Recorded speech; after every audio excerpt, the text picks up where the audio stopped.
This is the Adoptive Mom Podcast. Adoption may look different for each family, but we need solidarity from other crazy people who took this leap. And that is what we do here. We encourage, we build up, we share the wins and losses. We lean on each other, and we get through this together. Thanks for joining us. What is up, you guys? My name is Alex Fitton, and this is the Adoptive Mom Podcast, Season 3, Episode 6, featuring my special guest, Missy Worley. I've been wanting to do an episode on kinship adoption for a very long time, but I didn't have a clue who to interview that would have an amazing voice for this unique form of adoption. So, like any good podcast host, I crowdsourced it. And oh my goodness, did you guys deliver. Missy and her husband took placement of Missy's biological niece while they were still engaged, y'all. They adopted her, had some bio kids, and also adopted through foster care. They're basically ballers. I love their story and all of the wisdom that Missy is about to lay down for you guys. But first, I want to remind you guys to connect with me and the podcast on social media. I really want to connect with you guys. So if you haven't already, you can find those links in the show notes. But pretty much if you search the Adoptive Mom Podcast or Alex Fitton on any of the social medias, then you'll be able to find me. Also in the show notes, you'll be able to find great links and resources mentioned in this episode and the links to find Missy on social media. And that's, of course, at theadoptivemompodcast.com. Another great way to stay up to date is to join Team AMP, my weekly email list. You'll get a special note from me, links to the episode, show notes, and more directly to your inbox every single week. It's amazing, and you're totally missing out if you haven't signed up yet. So what are you waiting for? You can do that now while you listen, like right now. Do it now. Okay, so I think that's all I have for you as far as intros go. So let's hop over to my interview with Missy. All right, guys, welcome to the Adoptive Mom Podcast. I am here with Missy Worley, and I'm so excited because I've never met you in person. I've seen you a lot in our circle. You know, I think we have a lot of mutual friends, but I didn't know your story until recently, and I'm so excited to hear more of it. So welcome to the podcast, Missy. How's it going? Good. Thank you. I'm glad to be here. Yay. Can you take a second and introduce us to yourself and your family and all that fun stuff? Yes. Let me give you the rundown. So, let me think about that. Missy Worley. I'm married to Ryan Worley. We have 5 kids that we call our Forever 5. And my husband is a bivocational pastor. So he pastors our church. And he also manages the local cancer support home here in Fayetteville. And so our kiddos, our oldest is 11. And then our next is, he just turned 7. And then we have 2 4-year-olds and a 1-year-old. Goodness. So you run that gamut a lot. There's, yes, it starts young and ends high. So that's, must keep you on your toes a lot. I know a little bit of that, so I feel you in the struggle. Yeah. Yes, and I do get to stay home with them, so that's what I spend my days doing. Yeah. That's so fun. So yeah. I know that, so not all of them, I think you have a few different methods of adoption in your family, right? Yes, that's right. So our oldest is biologically my niece. And I can go through kind of that in a little bit because that kind of dives in pretty deep there. But so we got her when she was 2. That was considered foster care at first. I guess kinship care is what it would be. Then our second is our only bio. Our third, we went through a domestic infant adoption through an agency here in the U.S. And then our fourth was through, we went through the call. And we were an open foster home for her for a year and a half before that case plan changed to adoption. And then our fifth is baby brother to our number 4. And so that was through the call in foster care as well. That's so awesome. And so, I mean, you really, I feel like you have a lot of knowledge of multiple different types of adoption. Because I know that, I mean, they're all kind of similar, but there's lots of legal differences and time differences. I mean, I assume that you had to wait different lengths of time for that. But, I wanted to do an episode on kinship adoption. And I know that can look so different for so many I don't know, so many different situations. It can be grandparents or it can be niece in your situation, or sometimes it's even a sibling adoption. Right. And I wanted to talk about how difficult it is to love your family member and love their child, and who to place the priority or your attention with. And I love your story of just hope and redemption. And so why don't you just start at the beginning for us? Yeah. Okay, let's go there. So when you asked me the other day how open I was willing to be, it makes me a little nervous just bearing it all. But every time I get nervous about it, I just have to remember, or I feel like the Lord probably reminds me that really it's his story of just rescue and redemption in my life. And it's his to share. And also just that I feel like Satan really wins when he can kind of isolate and silence us. So yes. I'll just put that out there because you know what? It's okay to share that. So for me, it starts with, I guess you can just picture this. So my dad brought my mom home for the first time, and she was, I think he was like 18 or 19. She was 18 at the time. She already had a 2-year-old, so she's a teen mom already, and very, very pregnant with me. And so this is not my birth father. He was not in the picture. So he brings her home and introduces her to family, and my grandma and other relatives are like, okay, so what's going on? And he says to them, this is not my baby, but she's going to be. And so, he was young and probably really naive and all of that. But what he meant by that was he was going to give me his name. And so, and he did. And so right off the bat, my story is adoption right there. And then fast forward a little bit. So when I was 7, my dad passed away, and I would say that, childhood from there on was just real rough and dysfunctional. When I think of my story, I think of a lot of generational cycles of sin and abuse and neglect and addiction.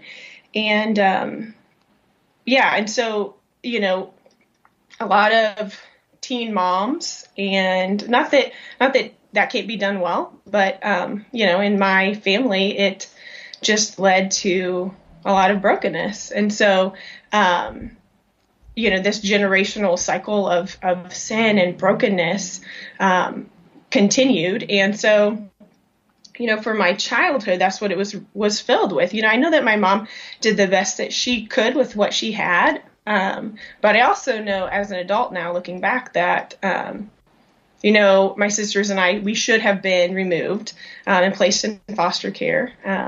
It was different then, 25, 30 years ago. I don't think teachers even knew warning signs or what to look for. Right. And I think we also got good at pretending that things were okay, and hiding it. And so anyways, I think that gave me a really good perspective as an adult of what it is like for kids that even though they need to come into care, that closeness, that allegiance with their family, and even if it's real messed up and real abusive, that's all that they know, and so they're not going to choose to go somewhere else or to be separated with from siblings. If someone would have asked me, then I would have said no. I would not have wanted that. Although as an adult, I can see that I would have, I needed that. Right. So anyway, so I was not removed. Then fast forward to junior high school. I just had such a group of friends and their parents who really parented me well. They loved me. They looked out for me. I think they kind of knew, that I needed extra eyes on. And so I can see that the Lord really kind of even put a shield around me in a sense and guarded me and put different people in my life to kind of draw me to him. My grandma being one of them, and then friends' parents for sure. And so when I was a senior in high school, I moved in with my best friend and her family. It just got real bad at home. I knew if I didn't leave, I wasn't going to ever leave, and I wasn't going to go to college and, all of that. So it was time for me to go. Super hard because I was leaving siblings behind that I was caring for. And so, that was hard. I carried a lot of guilt and shame with that of, knowing that me leaving meant it was going to be harder for them. Right. But, when I moved in with my best friend and her family, I thought, this is great. I'll finish off senior year, then I'll go away to college. And I kind of thought that might be it, but I kind of never left. I mean, I left to go to college, but they've always been home base. So they essentially adopted me. My kids call them Bubba and Gigi, they're their grandparents. It's incredible, really. That's so cool. And so, I mean, like you said, your story starts with adoption. And so I know that, we're talking about kinship adoption, and it's crazy that, that this experience for you, whenever you were younger, gave you the launching pad to change other lives as well. One of those being one of those siblings, right? That you, So yeah, go ahead. No, I was going to ask, so it was your biological sister, correct? It's her daughter. Yeah. So my niece. Yeah. So what happened? Okay. So, she was born, when I was in college. And so, I knew that my sister just was not in a healthy place. It's hard to explain, but I know that the Lord really kind of guarded and protected my life in a way that I could see then and I can see now. And I was able to get the help I needed, the counseling I needed, all of that to heal and to move on from the abuse and all of the trauma and stuff from our childhood. And unfortunately, my sister wasn't able to. And so because of that, she just was not in a good place, making a whole lot of not great choices. And so her daughter was not in a safe place. And so it was right around the time that she was turning 2 that we knew that she was going to need to come into care. And at this point, my husband and I then were just engaged. And so, we knew that she wasn't safe. And so we were actually the ones to hotline, which was super hard. We lived in Missouri at the time, and she was living in Kansas, and we didn't have an address. So we had a hotline every day for over a month. When my husband and I knew that she was going to need to come into care, we had to have some real honest conversations about what our role was going to be in that. And we evaluated family members, and we knew that it was going to be us. And we prayed about that, and it was quick. The decision wasn't hard. For me, it was really more of a natural thing of like, this is my niece, of course, I'm going to be the one to step up and care for her. But for my husband, that was different in the sense of he didn't, I guess, have that natural instinct, but was still willing. And so, we have this book that I think I told you about, Adopted for Life by Russell Moore. And in it, he talks about just the role of Joseph being Jesus's adoptive father. And I don't think that we typically look at it that way, but he explains how by Joseph saying yes, to this baby who biologically was not his, it just starts our whole story of being on adoption, and Jesus as well. And then it fulfills even Old Testament prophecies, of just the line of that family line that needed to happen with Joseph. And so, my husband, Ryan, when he read that and just knew that like that calling was even on his life, even before we were married, his yes just meant so much. And so, because she was in Kansas at the time and we were in Missouri, when they did remove her, she went to a foster family there for 3 months for them to do interstate, the ICPC paperwork in order for her to be placed with us in Missouri. And that gave us 4 weeks after we were married before we got her. So we got to go on a little honeymoon and, put our apartment together a little bit. And then we got this just totally amazing little 2-year-old. So we had no idea what we were doing, and we all just learned together. So that's so cool. So yeah. I mean, I say that's cool, but that also sounds really insane. That's a cool story. I don't know that living it would have been super yes. cool. Yeah. And I think that looking back, we would always tell people, like, this is not something we would tell people to do. You know, they're young and engaged and stuff, but we knew that it was like right for us. It was hard for some of our close friends and family to understand and to be on board with right away, because they knew what and I guess in their eyes we were giving up, especially I guess on that first year of marriage. We would say it was absolutely the best thing for us. Yeah, for sure. Yeah. I love that.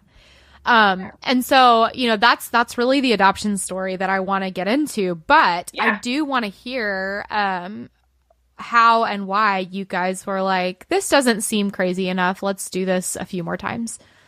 Yeah, yes.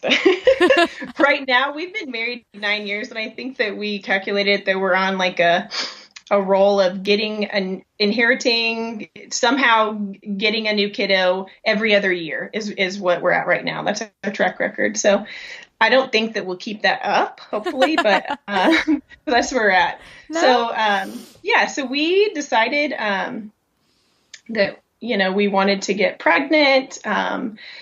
We did not have trouble getting pregnant. We were blessed in that way.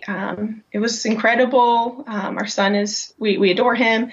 I kind of thought that we would have more biological kids, but we also said that we would just be obedient to however the Lord called us to grow our family, and ultimately that all these kids are his. And so, you know, we just would take it one step at a time, one kid at a time. And I think he's kind of made it clear to us that that's not going to happen, that we're not going to have any more biological kids. And in a way, I kind of had to grieve that, which is kind of strange. I think part of that also is I often get that as a reaction that because we have 4 kids that are adopted and only 1 bio, that I would probably struggle with infertility, and I don't.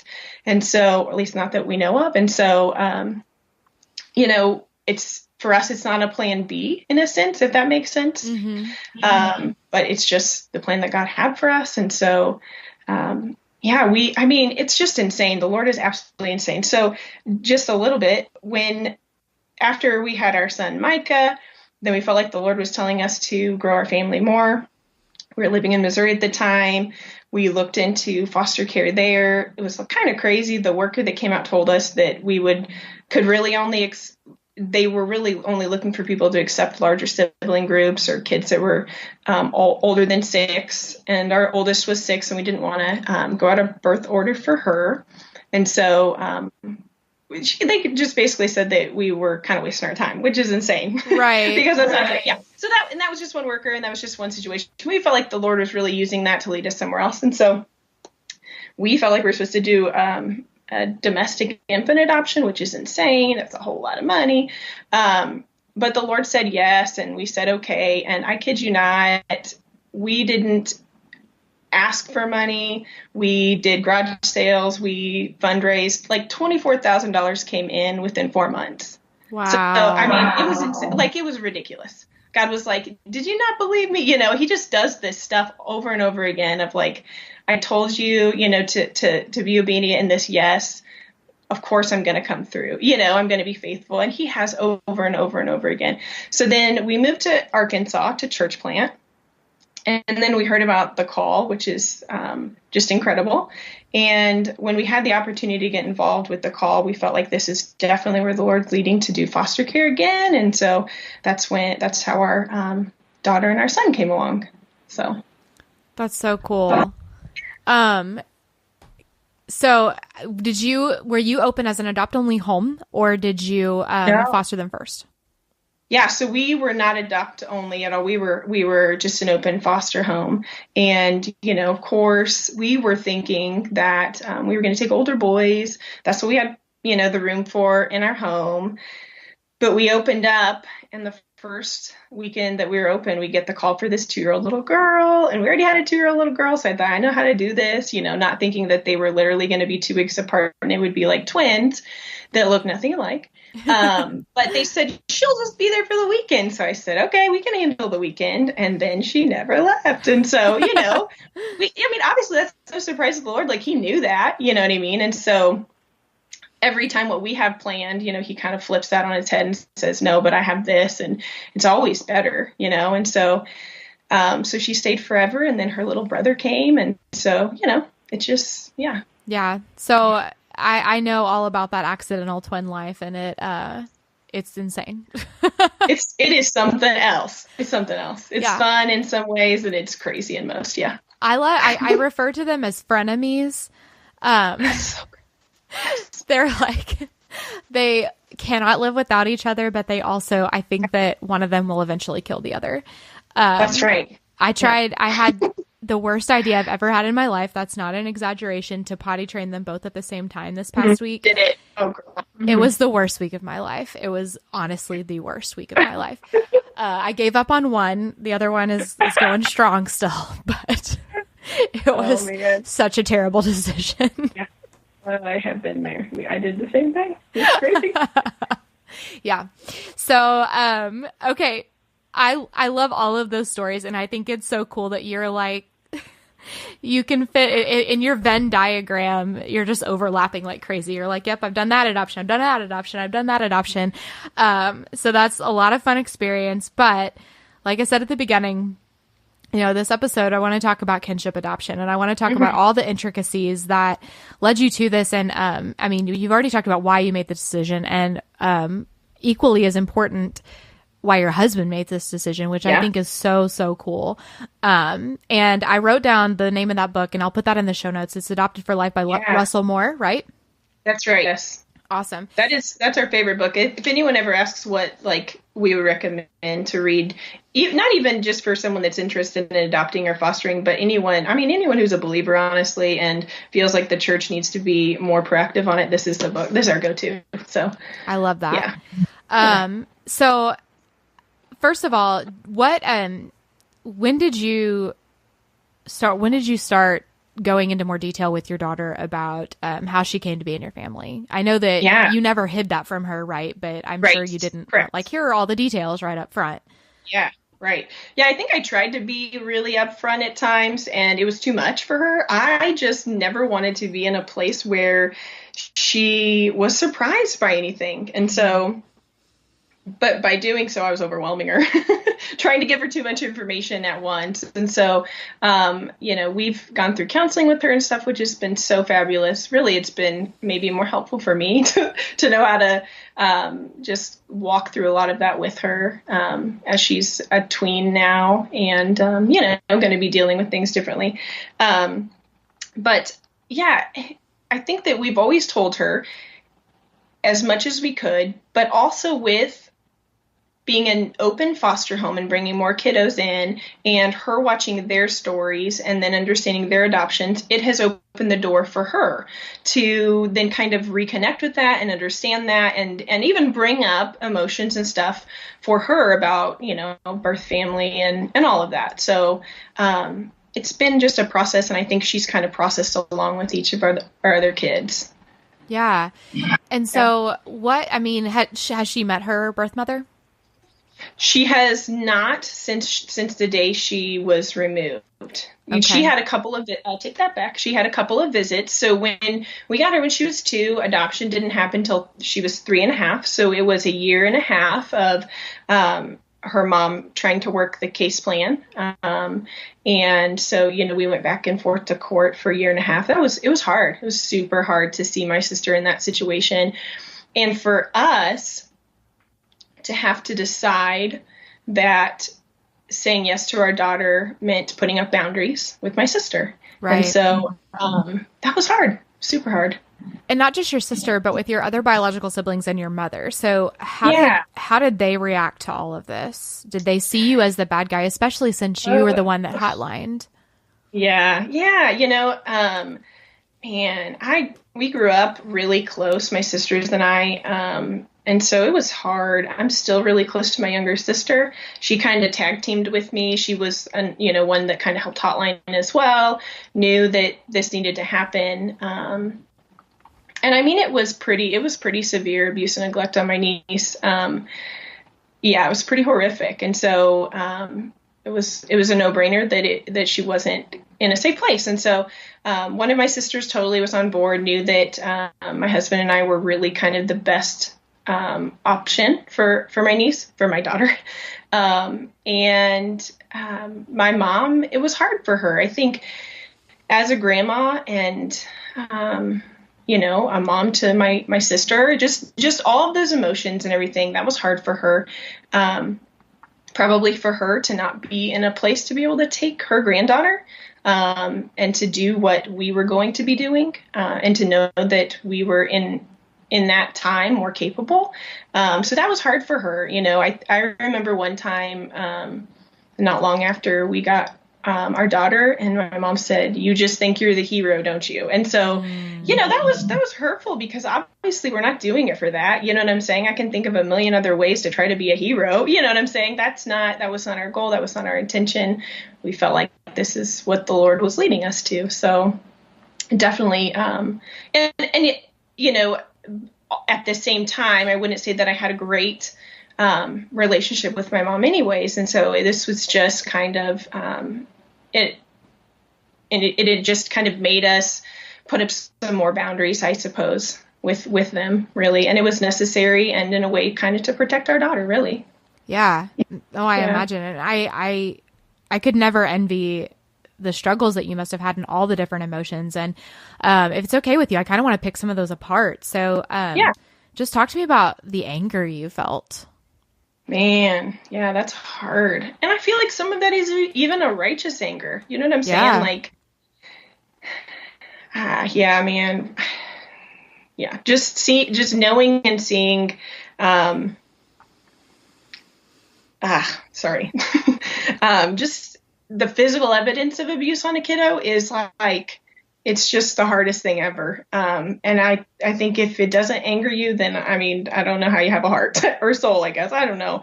So just having to see that and, on a kiddo that we loved and not being able to protect her, it was hard, super hard. So that angered me that she was allowed to be in those situations, and that I lived far away, and that I, didn't know of a lot of it, and that I couldn't protect her, I guess. That was my anger. And just angry at even my sister that she had gotten in this place with herself that affected my daughter so much. So, yeah, it's pretty emotional. Yeah. Well, and I imagine you were angry at your mom too. Definitely. Yes. Yeah. And I think for me, even dealing with this situation, then, brought up a whole bunch of stuff from my childhood, where I should have been protected in a lot of situations and I wasn't. And so then, it's just this reoccurring thing where I feel like I said before, this generational curse, this generational cycle of abuse and neglect and addiction and just really terrible things. And so, it definitely resurfaced some things in me, and I had to, seek some counseling for that, which was incredible. I would recommend anyone doing that. Oh, yeah. Yeah, definitely. Over and over and over again. But it also, through that, I realized that it is such a gift that the Lord has chosen to write our story this way, and that He has shown me even that He is like putting a stop to those generational cycles. You know what I'm saying? With me, with my daughter, like saying, this is where it ends. And so, golly, that's huge. You know what I'm saying? And so it rewrites part of my story and hers and her kids and, on and on and on. And so it's like, for me, it's incredible, but it's beyond that. Do you know what I mean? It's so huge, and it's only Him. So. Yeah. And what a cool testimony and what a cool story. And I think that, we started that little bit just talking about anger, and it's hard to stay angry when you focus on just the good that God is doing in all of our lives, but especially when we open our eyes to be able to see it instead of focusing on the anger. And honestly, we've talked about this in the podcast before, but we know that anger is a secondary emotion that's usually rooted in fear or, that's right. And I know that had to have been a huge part of it too. And obviously you were scared for your daughter now, but at the time your niece, and you were scared that you wouldn't be able to break out of this cycle, or just all of these different things. But you did. And I think it's so great that you are continually turning that just in your rhetoric and in your words, continually giving that credit to the Lord. Mm-hmm. Yeah, man. I mean, it's just his story. You know what I mean? Like if I could go in even more detail, it's unreal that, yeah. So, and not to keep thriving. I mean, I hate to say negative emotions because I know that's not really like the PC way to say it anymore. But before we move on to some of the happier things, what about that shame? Because I know that that's something that you're probably having to continually turn over to the Lord, because those feelings, I imagine, probably creep up constantly. Just that you had to make a choice between two human beings that are equally loved and equally, cherished and special, and you had to choose. And I know that, you made the right choice, but I know that that has to be so hard for you, right? Super hard. So with the shame, I feel like I struggled with shame towards my sister in knowing that, I guess in a sense I had a way out of it. And she didn't get the help that she needed. And so, when everything happened with my daughter, it just resurfaced, and seeing my sister's brokenness and the place that she was in, I felt a lot of shame and guilt that I was able to heal and move on and be in a healthy place, and she wasn't. And so, that I wrestle with that a lot. I know what she's gone through. And I know that has led to the decisions that she's made. She's chosen to cope with just all the abuse and dysfunction and stuff of our childhood in a way that has led her to this lifestyle. And when I remember that and I see her in that light, it's hard to be angry, but just more to be sad and to be broken for her, Yeah. Oh, I can only imagine. So, I don't know. Do you still feel that way? Do you still feel like you should have or could have or whatever done more or anything like that? Or have you been able to move past that at this point? Yeah, I think that, I have dealt with a lot of it through counseling that has been good.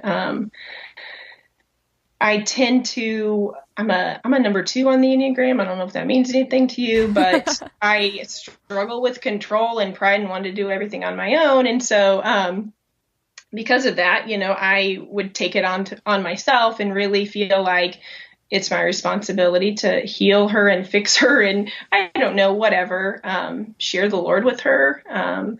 But I also know that God is so much bigger than me, and like he can use other people to speak into her life. And ultimately it's going to be him that heals her. She needs Jesus, and she doesn't need me. And so I think that I have dealt with it and been able to move on in a lot of ways. I think I see it resurfacing as my daughter goes through different stages and phases and stuff like that. And so that's when it kind of creeps back in, I guess. Yeah. So let's talk about that. The some of those wow moments, some of the, you've been talking in this you've been talking about just breaking that generational cycle, breaking those curses. And I'm glad that you brought up Satan, because he is alive and well in these generational curses. And as adoptive parents, we see this. We see that, with your environment, these things shouldn't be happening, but because of sin, they are. And you and her, you said it so beautifully. You guys broke the cycle. You guys are breaking the cycle. So what are some of those wow moments where you just look at this and you're like, wow, this is, we've done it, or we're doing it, or whatever? Yeah, I think when I remember back, even just when she first came to us, she was 2. She didn't even really talk. My husband and I would say that she growled a lot and said no. And I worked full time at that point, so we did have to have her in daycare. And so she called every woman mom and every boy or man dad for a while. And so, it just even showed us that lack of attachment that she had. We were super worried that she would have reactive attachment disorder. And I mean, rightfully so. I mean, she had gone through so much. And so, we were just so concerned. We were told lots of different things that could happen. She was exposed in utero and after to some pretty hard drugs. And so, we had lots of concerns. And so it wasn't easy, it definitely wasn't. But I think even now, I mean, she's in the 6th grade, and every single time I go to a parent-teacher conference, I am a bawling mess. I mean, I try to hold it together there. Sometimes I do. Most of the time I don't in front of the teacher. But I just think, I just want to tell them, she shouldn't be doing this well. You don't even know. You know what I'm saying? She's getting straight A's, and not that it's about performance. I'm not saying that, but that she is a functioning, happy, healthy kid that's doing well and kind to others, and just she's just incredible. And so, it's not supposed to be that way in a sense. And so, but she is. And so I'm just so stinking proud that I just want, the world to know, and those teachers just to realize, do you realize this, incredible being you've got in class? And I think that they do. But so it's moments like that where I just realize the work that the Lord is doing in her life, and how redemption is just written all over it, and she would even say that she wants to adopt. And so she wrote a paper about that, and she said, it's just something my family does. This is what we do, and this is my story. And so why wouldn't I, and so just that is built into her, and she's excited about it as well is awesome. What a powerful quote. This is what my family does. Right. I love that. I hear your kids say that, but her teacher was crying too. So it wasn't just me. So gosh, that's so cool. And I mean, I know that we talked a little bit about this earlier, but what a testimony for your husband as well, that he took this on, and it wasn't planned, it wasn't right. Hey, we're dating, this is a possibility, it's right. Yeah. You came with a lot, and that's so cool. So I know he's not here, but if you could speak for him, I mean, what do you think his side of this is? Yeah. Yeah. He's just the very best. He's the most incredible man I've ever met.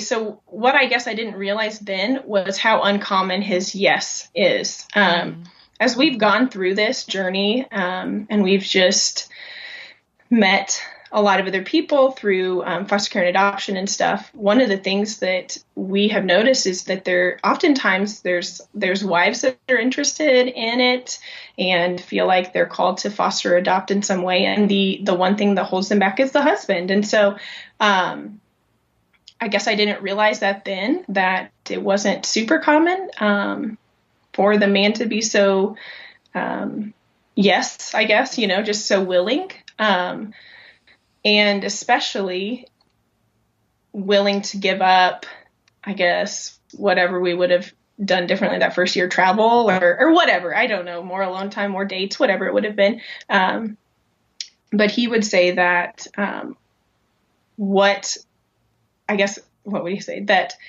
his no to it would only be very selfish. The only thing that he could come up with to say no would have been just about him. And so, if the Lord is saying go, then he's going to say, okay, yes, because we've just seen over and over and over again that if the Lord calls us to something and asks us to be obedient, he's going to follow up and be faithful. And not just that, but blow us out of the water. You know what I'm saying? We just think that, okay, we're saying yes to this little thing, and it's just whatever, God's going to be there on the other side. But no, he carries us through, and then he blesses our socks off at the end of it, And so, my husband's super wise and just incredible. And so I think that he's just, I don't know. He's the best. Yeah. Well, and I think it's adorable how you're getting all giddy just talking about him even almost 10 years later. And I don't know what his selflessness has done for your family, and not your family, but y'all's family together. That his completely non-biological child is, that the intricacies of that is just really cool. And it is totally like Mary and Joseph's story. And, I don't know. I think it's really beautiful. I think that's super cool. And so before we move on to some closing questions, I want to ask, what does your daughter, and what is her name? So I can stop referring to her as your daughter. Sorry. Yeah. It's Lorelai.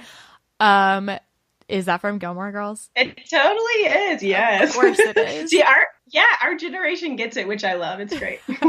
I love that. And Lorelai is clearly the best character in that story. And I do mean Lorelai Sr. So yes, hands down. Absolutely. Okay. So what does Lorelai know of her story? What do you think she appreciates from it specifically? Yeah, I think that she knows all of the details that we can give her that she can handle.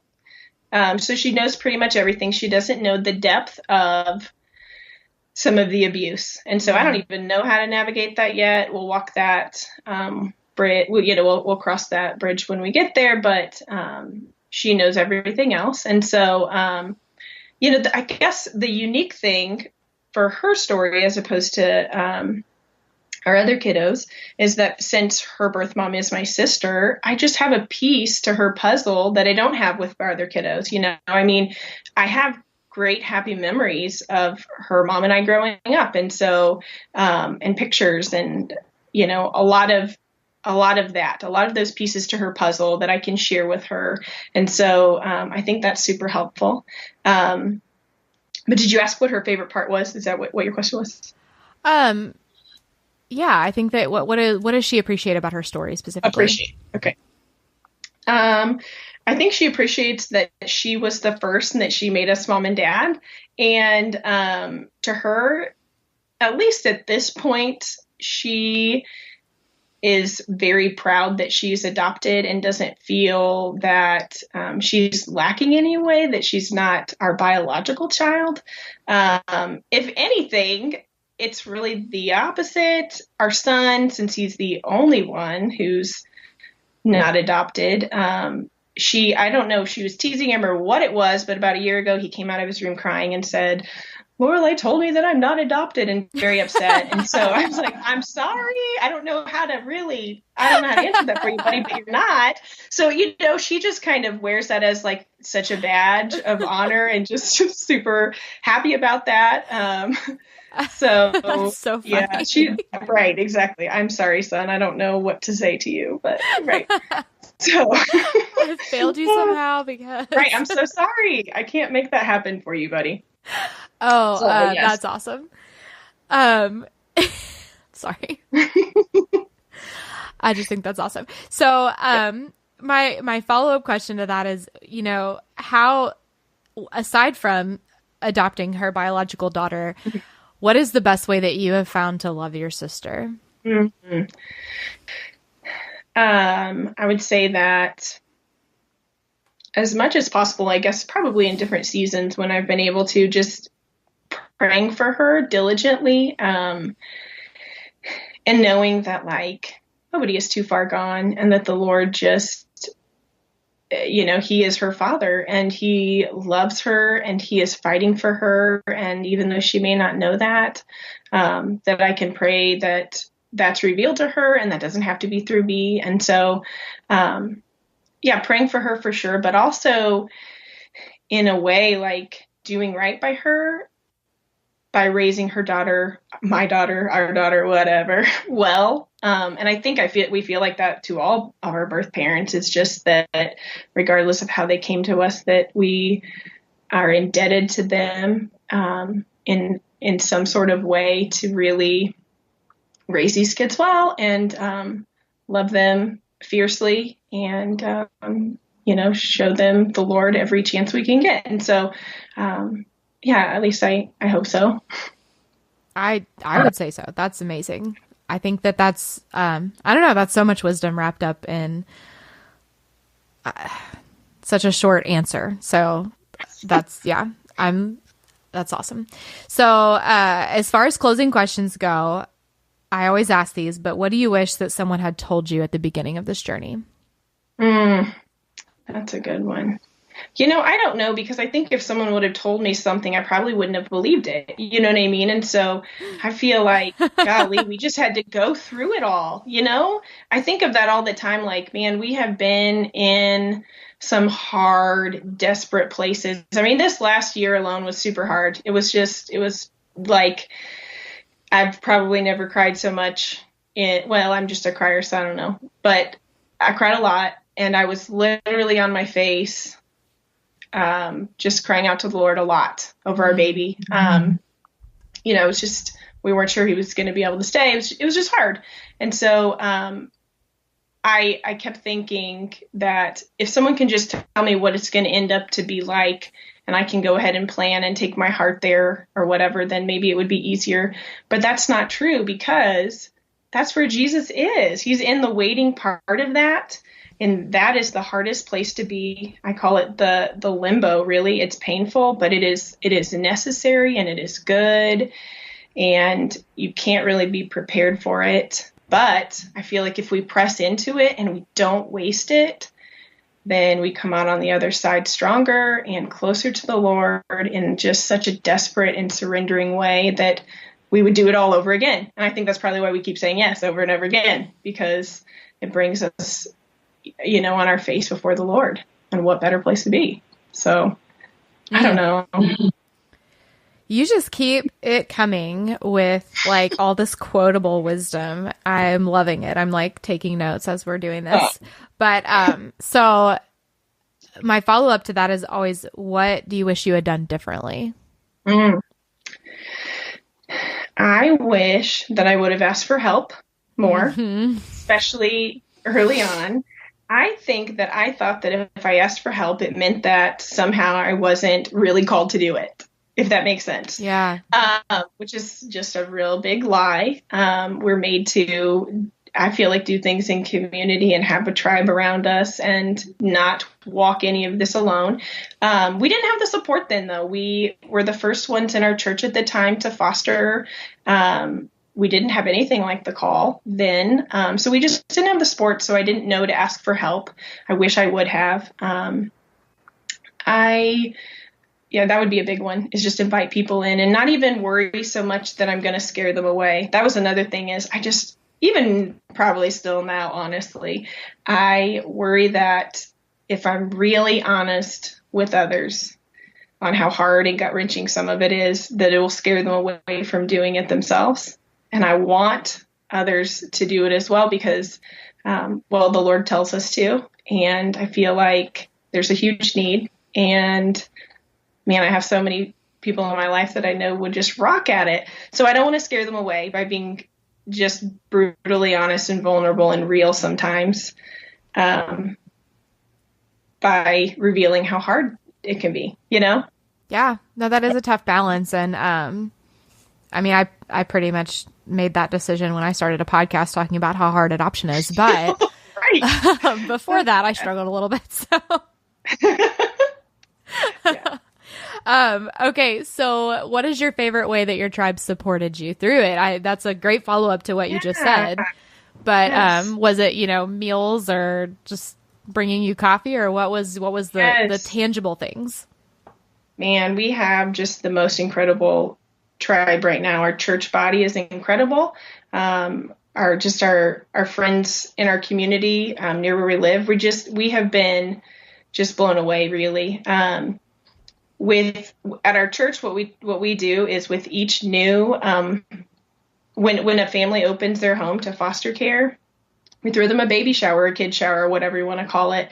And especially if they kind of have an idea of who they're going to take in, or age group or whatever, to kind of bless them and just fill them with what they need. And sometimes that's just gift cards and, gifts for food or whatever. And so we were blessed big time by that. Our freezer filled with food, gifts for new kiddos, just the willingness to help us out in any way that we needed. And so that was huge. And I think even more so just for our people to know that,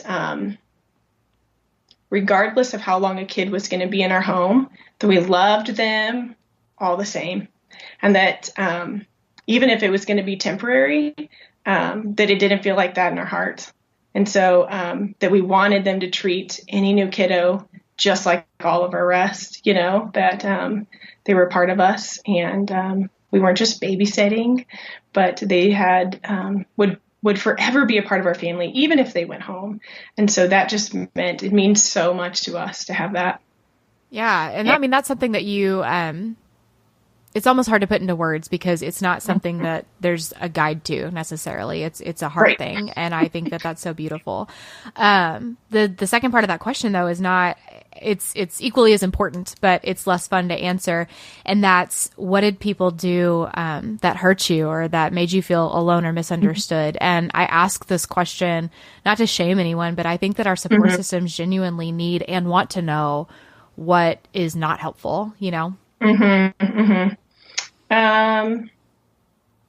Gosh, that's a good question and hard. I guess sometimes assuming what I need would be it, assuming that like I just need a break from the kids, or I don't know, something like that, when maybe that's not what I need. Maybe I just need a dinner or something. I guess just someone asking me, instead of assuming, what need I have at the time. And so that would probably be a big one. Yeah. And then I guess, with each new kiddo, I think it looks crazy to other people, and I forget that. So when we have felt the Lord calling us again to say yes, I think sometimes people have been hesitant of like, what, are you sure? Don't you have your hands full? And you maybe even your home full or your van full or whatever, just kind of, and yes, we do, but just kind of worried about, what our next yes would do, maybe how it might affect our other kiddos or us or whatever.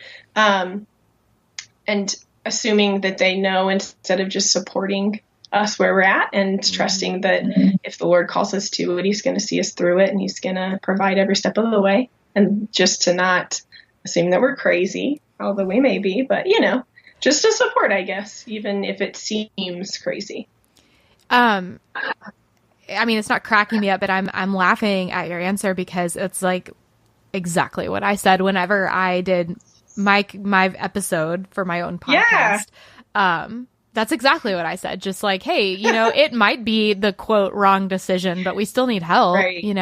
That's right. That's right. So I love that. I think that's a good one, obviously. Yeah, right.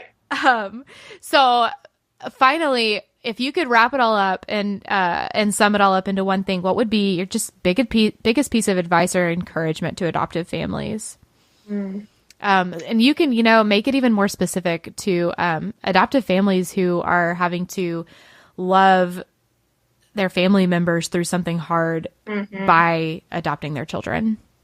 I would say that if you know that the Lord is calling you to that, especially if it's a family member, that you may have to seek support outside of your family. You may have to kind of just put the blinders on and some earplugs in, and maybe ignore what some are saying and advice that's being given or whatever, and seek wisdom and counsel from outside sources, or maybe someone in your church or whatnot. But just if you're confident in the fact that the Lord is calling you there, just go with it and be obedient to that call and find that support, because you're going to need it, and be okay with building those boundaries for yourself and for your family, and to know that the Lord will really provide for you, and that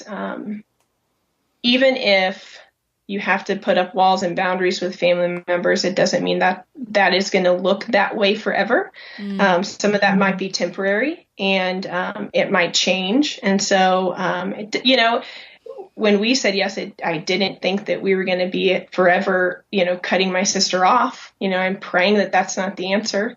But we knew that right then and there, for the foreseeable future, that's what we needed to do. And so, yeah, that it doesn't have to be a forever thing.